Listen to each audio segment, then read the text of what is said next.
The 1002nd Tale of Scheherazade, Edgar Allan Poe. Truth is stranger than fiction. Old saying.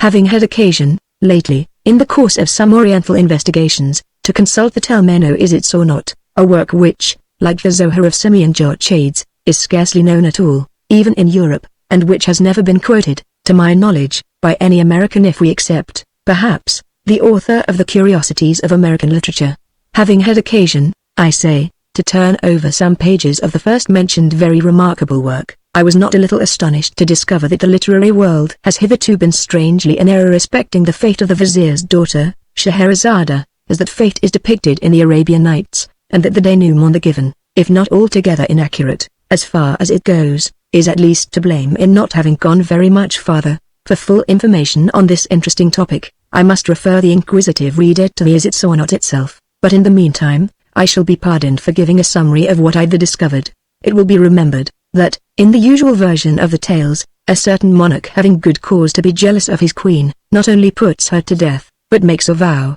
by his beard and the prophet, to espouse each night the most beautiful maiden in his dominions, and the next morning to deliver her up to the executioner. Having fulfilled this vow for many years to the letter, and with a religious punctuality and method that conferred great credit upon him as a man of devout feeling and excellent sense, he was interrupted one afternoon, no doubt at his prayers, by a visit from his Grand Vizier, to whose daughter, it appears, there had occurred an idea. Her name was Scheherazade, and her idea was, that she would either redeem the land from the depopulating tax upon its beauty, or perish, after the approved fashion of all heroines, in the attempt. Accordingly, and although we do not find it to be leap year, which makes the sacrifice more meritorious, she deputes her father, the Grand Vizier, to make an offer to the king of her hand. This hand the king eagerly accepts. He had intended to take it at all events, and had put off the matter from day to day, only through fear of the vizier, but, in accepting it now, he gives all parties very distinctly to understand, that, Grand Vizier or no Grand Vizier, he has not the slightest design of giving up one iota of his vow or of his privileges. When, therefore, the fair Scheherazade insisted upon marrying the king, and did actually marry him despite her father's excellent advice not to do anything of the kind when she would and did marry him, I say, nilly, it was with her beautiful black eyes as thoroughly open as the nature of the case would allow. It seems, however, that this politic damsel, who had been reading Machiavelli, beyond doubt, had a very ingenious little plot in her mind. On the night of the wedding, she contrived, upon I forget what specious pretence, to have her sister occupy a couch sufficiently near that of the royal pair to admit of easy conversation from bed to bed, and, a little before cock-crowing, she took care to awaken the good monarch, her husband, who bore her none the worse will because he intended to wring her neck on the morrow. She managed to awaken him, I say, although on account of a capital conscience and an easy digestion, he slept well, by the profound interest of a story, about a rat and a black cat, I think, which she was narrating, all in an undertone, of course, to her sister. When the day broke, it so happened that this history was not altogether finished, and that Scheherazade, in the nature of things could not finish it just then, since it was high time for her to get up and be bowstrung, a thing very little more pleasant than hanging, only a trifle more genteel. The king's curiosity, however, prevailing, I am sorry to say, even over his sound religious principles, induced him for this once to postpone the fulfillment of his vow until next morning, for the purpose and with the hope of hearing that night how it fared in the end with the black cat, a black cat, I think it was, and the rat. The night having arrived, however, the Lady Scheherazade not only put the finishing stroke to the black cat and the rat was blue, but before she well knew what she was about, found herself deep in the intricacies of a narration, having reference, if I am not altogether mistaken, to a pink horse, with green wings, that went, in a violent manner, by clockwork, and was wound up with an indigo key. With this history the king was even more profoundly interested than with the other, and, as the day broke before its conclusion, notwithstanding all the queen's endeavours to get through with it in time for the bowstringing, there was again no resource but to postpone that ceremony as before, for 24 hours. The next night there happened a similar accident with a similar result, and then the next and then again the next, so that, in the end, the good monarch, having been unavoidably deprived of all opportunity to keep his vow during a period of no less than 1001 nights, either forgets it altogether by the expiration of this time, or gets himself absolved of it in the regular way, or, what is more probable, breaks it outright, as well as the head of his further confessor. At all events, Scheherazade, who, being lineally descended from Eve, fell heir, perhaps, to the whole 7 baskets of talk, which the latter lady, we all know, picked up from under the trees in the Garden of Eden. Scheherazade, I say, finally triumphed, and the tariff upon beauty was repealed. Now, this conclusion, which is that of the story as we have it upon record, is, no doubt, excessively proper and pleasant, but alas,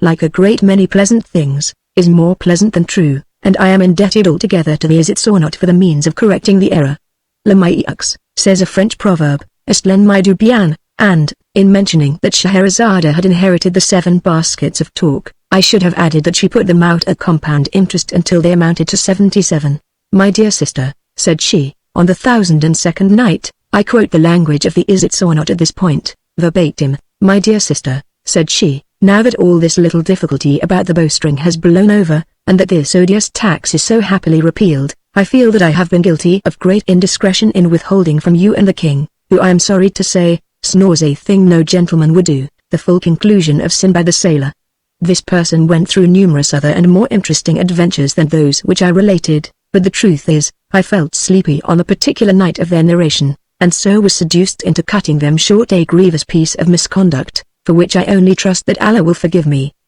But even yet it is not too late to remedy my great neglect, and as soon as I have given the king a pinch or two in order to wake him up so far that he may stop making that horrible noise, I will forthwith entertain you, and him if he pleases, with the sequel of this very remarkable story. Hereupon the sister of Scheherazade, as I have it from the Is It or Not, expressed no very particular intensity of gratification, but the king, having been sufficiently pinched, at length ceased snoring, and finally said, hum. And then who? When the queen, understanding these words, which are no doubt Arabic, to signify that he was all attention, and would do his best not to snore any more, the queen, I say, having arranged these matters to her satisfaction, re-entered thus, at once, into the history of Sinbad the Sailor. At length, in my old age, these are the words of Sinbad himself, as retailed by Scheherazade. At length, in my old age, and after enjoying many years of tranquility at home, I became once more possessed of a desire of visiting foreign countries, and one day,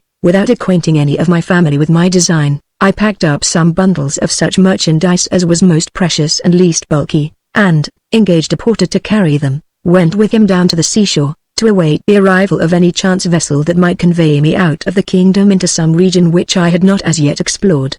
Having deposited the packages upon the sands, we sat down beneath some trees, and looked out into the ocean in the hope of perceiving a ship, but during several hours we saw none whatever. At length I fancied that I could hear a singular buzzing or humming sound, and the porter, after listening a while, declared that he also could distinguish it. Presently it grew louder, and then still louder, so that we could have no doubt that the object which caused it was approaching us. At length, on the edge of the horizon, we discovered a black speck, which rapidly increased in size until we made it out to be a vast monster, swimming with a great part of its body above the surface of the sea. It came toward us with inconceivable swiftness, throwing up huge waves of foam around its breast, and illuminating all that part of the sea through which it passed, with a long line of fire that extended far off into the distance. As the thing drew near we saw it very distinctly. Its length was equal to that of 3 of the loftiest trees that grow, and it was as wide as the great hall of audience in your palace, O most sublime and munificent of the caliphs. Its body, which was unlike that of ordinary fishes, was as solid as a rock, and of a jetty blackness throughout all that portion of it which floated above the water, with the exception of a narrow blood-red streak that completely begirdled it. The belly, which floated beneath the surface, and of which we could get only a glimpse now and then as the monster rose and fell with the billows, was entirely covered with metallic scales, of a color like that of the moon in misty weather. The back was flat and nearly white, and from it there extended upwards of 6 spines, about half the length of the whole body. The horrible creature had no mouth that we could perceive, but, as if to make up for this deficiency, it was provided with at least 80 of eyes, that protruded from their sockets like those of the green dragonfly, and were arranged all around the body in 2 rows, one above the other, and parallel to the blood-red streak, which seemed to answer the purpose of an eyebrow. 2 or 3 of these dreadful eyes were much larger than the others, and had the appearance of solid gold. Although this beast approached us, as I have before said, with the greatest rapidity, it must have been moved altogether by necromancy, for it had neither fins like a fish nor web feet like a duck, nor wings like the seashell which is blown along in the manner of a vessel, nor yet did it writhe itself forward as do the eels. Its head and its tail were shaped precisely alike, only, not far from the latter, were 2 small holes that served for nostrils, and through which the monster puffed out its thick breath with prodigious violence, and with a shrieking,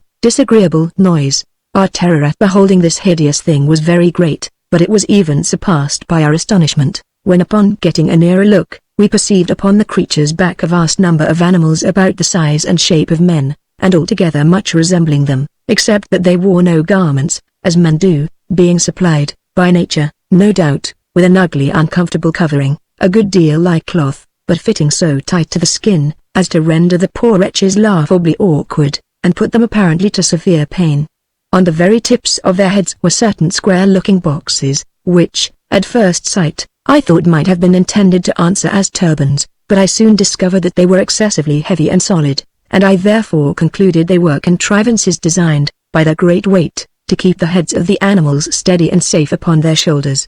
Around the necks of the creatures were fastened black collars, badges of servitude, no doubt, such as we keep on our dogs, only much wider and infinitely stiffer, so that it was quite impossible for these poor victims to move their heads in any direction without moving the body at the same time, and thus they were doomed to perpetual contemplation of their noses, a view puggish and snobby in a wonderful, if not positively in an awful degree. When the monster had nearly reached the shore where we stood, it suddenly pushed out one of its eyes to a great extent, and emitted from it a terrible flash of fire, accompanied by a dense cloud of smoke, and a noise that I can compare to nothing but thunder. As the smoke cleared away, we saw one of the odd man animals standing near the head of the large beast with a trumpet in his hand, through which, putting it to his mouth, he presently addressed us in loud, harsh, and disagreeable accents, that, perhaps, we should have mistaken for language, had they not come altogether through the nose. Being thus evidently spoken to, I was at a loss how to reply, as I could in no manner understand what was said,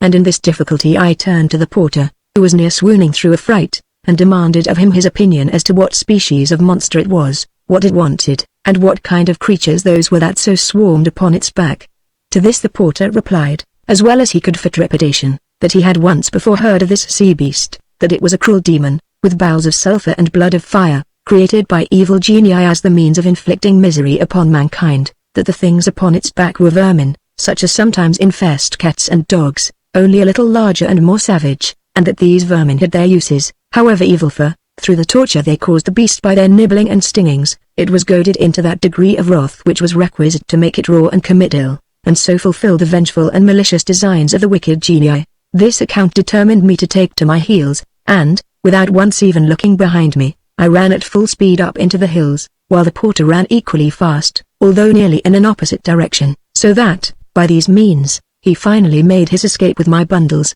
of which I have no doubt he took excellent care, although this is a point I cannot determine, as I do not remember that I ever beheld him again. For myself, I was so hotly pursued by a swarm of the men vermin, who had come to the shore in boats, that I was very soon overtaken, bound hand and foot, and conveyed to the beast, which immediately swam out again into the middle of the sea. I now bitterly repented my folly in quitting a comfortable home to peril my life in such adventures as this. But regret being useless, I made the best of my condition, and exerted myself to secure the goodwill of the man-animal that owned the trumpet, and who appeared to exercise authority over his fellows. I succeeded so well in this endeavor that, in a few days, the creature bestowed upon me various tokens of his favor, and in the end even went to the trouble of teaching me the rudiments of what it was vain enough to denominate its language, so that, at length, I was enabled to converse with it readily, and came to make it comprehend the ardent desire I had of seeing the world. Washish squashish squeak, Sinbad, hey diddle diddle, grunt unt grumble, hiss, fiss, whiss, said he to me, one day after dinner. But I beg 1,000 pardons, I had forgotten that your majesty is not conversant with the dialect of the cockneys, so the man-animals were called, I presume because their language formed the connecting link between that of the horse and that of the rooster. With your permission, I will translate. Washish squashish, and so forth. That is to say, I am happy to find, my dear Sinbad, that you are really a very excellent fellow. We are now about doing a thing which is called circumnavigating the globe, and since you are so desirous of seeing the world, I will strain a point and give you a free passage upon back of the beast. When the Lady Scheherazade had proceeded thus far, relates the Is it so not, the king turned over from his left side to his right, and said, It is, in fact, very surprising, my dear queen, that you omitted, hitherto, these latter adventures of Sinbad. Do you know, I think them exceedingly entertaining and strange? The king having thus expressed himself, we are told, the fair Scheherazade resumed her history in the following words. Sinbad went on in this manner with his narrative to the Caliph. I thanked the man-animal for its kindness, and soon found myself very much at home on the beast, which swam at a prodigious rate through the ocean, although the surface of the latter is, in that part of the world, by no means flat, but round like a pomegranate, so that we went so to say either uphill or downhill all the time. That I think, was very singular, interrupted the king. Nevertheless, it is quite true, replied Scheherazade. I have my doubts, rejoined the king, but, pray, be so good as to go on with the story. I will, said the queen. The beast, continued Sinbad to the Caliph, swam, as I have related, uphill and downhill until, at length, we arrived at an island, many hundreds of miles in circumference, but which, nevertheless, had been built in the middle of the sea by a colony of little things like caterpillars. Said the king. Leaving this island, said Sinbad, for Scheherazade, it must be understood, took no notice of her husband's ill-mannered ejaculation. Leaving this island, we came to another where the forests were of solid stone, and so hard that they shivered to pieces the finest tempered axes with which we endeavored to cut them down. Said the king, again, but Scheherazade, paying him no attention, continued in the language of Sinbad. Passing beyond this last island, we reached a country where there was a cave that ran to the distance of 30 or 40 miles within the bowels of the earth, and that contained a greater number of far more spacious and more magnificent palaces than are to be found in all Damascus and Baghdad. From the roofs of these palaces there hung myriads of gems, like diamonds, but larger than men, and in among the streets of towers and pyramids and temples, there flowed immense rivers as black as ebony, and swarming with fish that had no eyes. Said the king. We then swam into a region of the sea where we found a lofty mountain, down whose sides there streamed torrents of melted metal, some of which were 12 miles wide and 60 miles long, while from an abyss on the summit, issued so vast a quantity of ashes that the sun was entirely blotted out from the heavens, and it became darker than the darkest midnight, so that when we were even at the distance of 150 miles from the mountain, it was impossible to see the whitest object, however close we held it to our eyes. Said the king. After quitting this coast, the beast continued his voyage until we met with a land in which the nature of things seemed reversed, for we here saw a great lake, at the bottom of which, more than 100 feet beneath the surface of the water, there flourished in full leaf a forest of tall and luxuriant trees.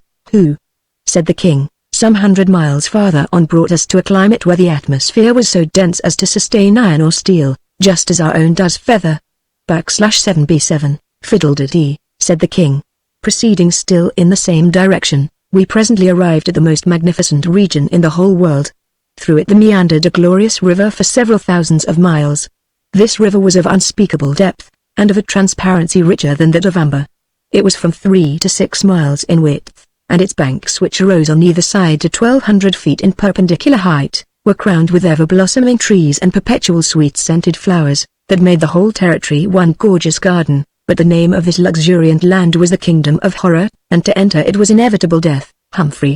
Said the king. We left this kingdom in great haste, and, after some days, came to another, where we were astonished to perceive myriads of monstrous animals with horns resembling scythes upon their heads. These hideous beasts dig for themselves vast caverns in the soil, of a funnel shape, and line the sides of them with rocks, so disposed one upon the other that they fall instantly, when trodden upon by other animals, thus precipitating them into the monsters' dens, where their blood is immediately sucked, and their carcasses afterwards hurled contemptuously out to an immense distance from the caverns of death. Said the king. Continuing our progress, we perceived a district with vegetables that grew not upon any soil but in the air. There were others that sprang from the substance of other vegetables, others that derived their substance from the bodies of living animals, and then again, there were others that glowed all over with intense fire, others that moved from place to place at pleasure, and what was still more wonderful, we discovered flowers that lived and breathed and moved their limbs at will and had, moreover, the detestable passion of mankind for enslaving other creatures, and confining them in horrid and solitary prisons until the fulfillment of appointed tasks. Said the king. Quitting this land, we soon arrived at another in which the bees and the birds are mathematicians of such genius and erudition, that they give daily instructions in the science of geometry to the wise men of the empire. The king of the place having offered a reward for the solution of 2 very difficult problems, they were solved upon the spot, the one by the bees, and the other by the birds, but the king keeping their solution a secret. It was only after the most profound researches and labor, and the writing of an infinity of big books, during a long series of years, that the men mathematicians at length arrived at the identical solutions which had been given upon the spot by the bees and by the birds. "Oh my!" said the king, "we had scarcely lost sight of this empire when we found ourselves close upon another, from whose shores there flew over our heads a flock of fowls a mile in breadth, and 240 miles long, so that, although they flew a mile during every minute, it required no less than 4 hours for the whole flock to pass over us, in which there were several millions of fowl." "Oh fie!" said the king. "No sooner had we got rid of these birds, which occasioned us great annoyance,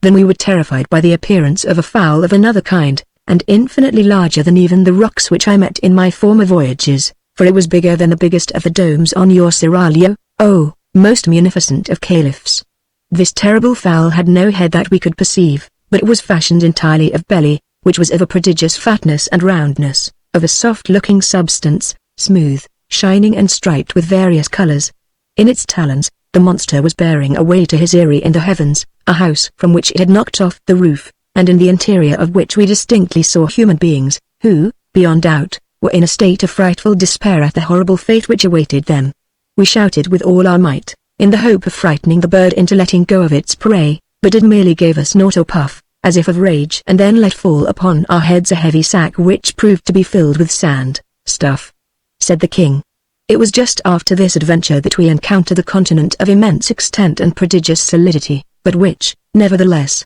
was supported entirely upon the back of a sky-blue cow that had no fewer than 400 horns. That, now, I believe," said the king, "because I have read something of the kind before, in a book. We passed immediately beneath this continent, swimming in between the legs of the cow, and, after some hours, found ourselves in a wonderful country indeed, which, I was informed by the man-animal, was his own native land, inhabited by things of his own species. This elevated the man-animal very much in my esteem, and in fact, I now began to feel ashamed of the contemptuous familiarity with which I had treated him, for I found that the man-animals in general were a nation of the most powerful magicians, who lived with worms in their brain, which, no doubt, served to stimulate them by their painful writhings and wrigglings to the most miraculous efforts of imagination. "Nonsense," said the king. "Among the magicians, were domesticated several animals of very singular kinds. For example, there was a huge horse whose bones were iron and whose blood was boiling water. In place of corn, he had black stones for his usual food, and yet, in spite of so hard a diet, he was so strong and swift that he would drag a load more weighty than the grandest temple in this city, at a rate surpassing that of the flight of most birds." "Twaddle," said the king. "I saw, also, among these people a hen without feathers, but bigger than a camel. Instead of flesh and bone she had iron and brick. Her blood, like that of the horse, to whom, in fact, she was nearly related, was boiling water, and like him she ate nothing but wood or black stones. This hen brought forth very frequently 100 chickens in a day, and, after birth, they took up their residence for several weeks within the stomach of their mother." "Fa, lal,"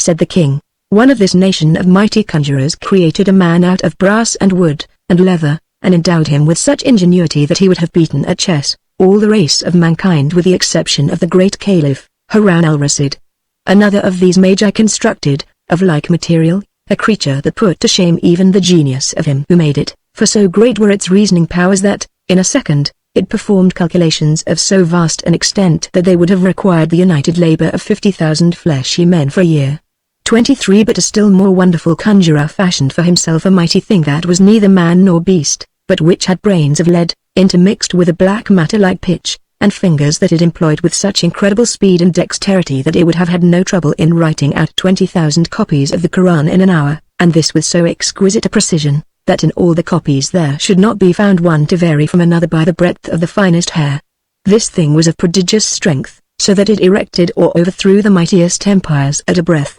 but its powers were exercised equally for evil and for good. "Ridiculous," said the king. "Among this nation of necromancers there was also one who had in his veins the blood of the salamanders, for he made no scruple of sitting down to smoke his chibuk in a red-hot oven until his dinner was thoroughly roasted upon its floor. Another had the faculty of converting the common metals into gold, without even looking at them during the process. Another had such a delicacy of touch that he made a wire so fine as to be invisible. Another had such quickness of perception that he counted all the separate motions of an elastic body, while it was springing backward and forward at the rate of 900 millions of times in a second." "Absurd," said the king. "Another of these magicians, by means of a fluid that nobody ever yet saw, could make the corpses of his friends brandish their arms, kick out their legs, fight, or even get up and dance at his will. Another had cultivated his voice to so great an extent that he could have made himself heard from one end of the world to the other. Another had so long an arm that he could sit down in Damascus and indite a letter at Baghdad or indeed at any distance whatsoever. Another commanded the lightning to come down to him out of the heavens, and it came at his call, and served him for a plaything when it came. Another took two loud sounds and out of them made a silence. Another constructed a deep darkness out of two brilliant lights. Another made ice in a red-hot furnace. Another directed the sun to paint his portrait, and the sun did. Another took this luminary with the moon and the planets, and having first weighed them with scrupulous accuracy, probed into their depths and found out the solidity of the substance of which they were made. But the whole nation is, indeed, of so surprising a necromantic ability, that not even their infants, nor their commonest cats and dogs have any difficulty in seeing objects that do not exist at all, or that for 20 millions of years before the birth of the nation itself had been blotted out from the face of creation. Analogous experiments in respect to sound produce analogous results. Preposterous, said the king. The wives and daughters of these incomparably great and wise magi, continued Scheherazade, without being in any manner disturbed by these frequent and most ungentlemanly interruptions on the part of her husband. The wives and daughters of these eminent conjurers are everything that is accomplished and refined, and would be everything that is interesting and beautiful, but for an unhappy fatality that besets them, and from which not even the miraculous powers of their husbands and fathers has, hitherto, been adequate to save. Some fatalities come in certain shapes, and some in others, but this of which I speak has come in the shape of a crotchet. A what? Said the king. A crotchet, said Scheherazade. One of the evil genii, who are perpetually upon the watch to inflict ill, has put it into the heads of these accomplished ladies that the thing which we describe as personal beauty consists altogether in the protuberance of the region which lies not very far below the small of the back. Perfection of loveliness, they say, is in the direct ratio of the extent of this lump. Having been long possessed of this idea, and bolsters being cheap in that country, the days have long gone by since it was possible to distinguish a woman from a dromedary. Stop, said the king, I can't stand that, and I won't. You have already given me a dreadful headache with your lies. The day, too, I perceive, is beginning to break. How long have we been married? My conscience is getting to be troublesome again. And then that dromedary touch. Do you take me for a fool? Upon the whole, you might as well get up and be throttled. These words, as I learn from the Is It So or Not, both grieved and astonished Scheherazade, but, as she knew the king to be a man of scrupulous integrity, and quite unlikely to forfeit his word, she submitted to her fate with a good grace. She derived, however, great consolation, during the tightening of the bowstring, from the reflection that much of the history remained still untold, and that the petulance of her brute of a husband had reaped for him a most righteous reward, in depriving him of many inconceivable adventures,